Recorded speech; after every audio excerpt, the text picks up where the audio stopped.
Sauna has never been just a place of leisure and relaxation for the people living in the harsh northern climate.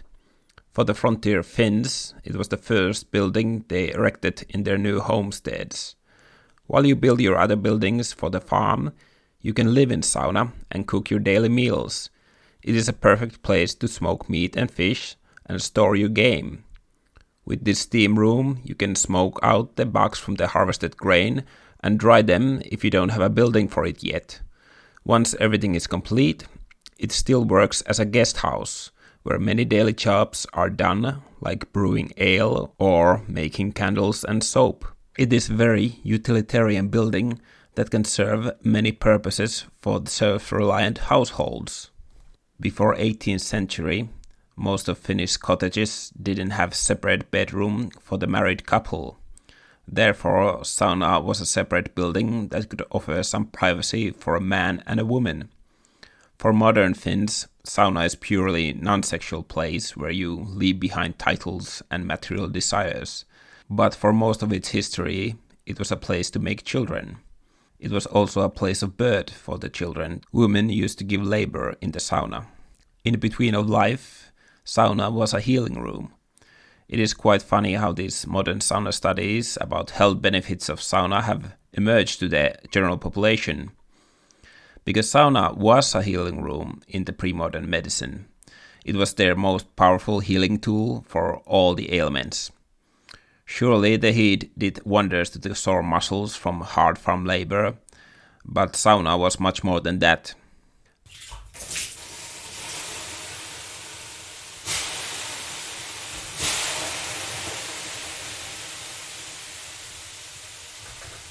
That sound you hear is water hitting the hot stone and turning into a steam. This steam is called löyly. Using word etymology at this Finnish word, we can discover why sauna was a healing room. This löyly, or steam, was considered spiritual force of breath or spiritual force of soul. Think about it. You can see your breath coming out of your mouth during cold air. Ancient people saw it as vital force of a human that can be separated from the body. In same sense, a shadow can be separated from the body ether. It is a very interesting concept of self-awareness that ancient people held. For us, ventilation is a function of a biological body, but for our ancestors, it was part of their consciousness that made them whole. The ancient healers saw the various ailments tormenting our body as our spirit broken into pieces, and healers tried to put these pieces back together by giving us back our lost life forces. This is why sauna could offer such a clear piece of ourself back to us. Imagine you are having a fever, and you see the steam or the breath rising from the hot stones. Very soon after this, you feel the warm effect, and you feel like your life force is being given back to you. I won't get into all the known rituals, but there are also healing items used in sauna's fireplace to create powerful steam. When tree was struck by lightning, a small charcoal piece of wood were gathered. These were seen as thunder gods' wedges, and they were powerful magical tools.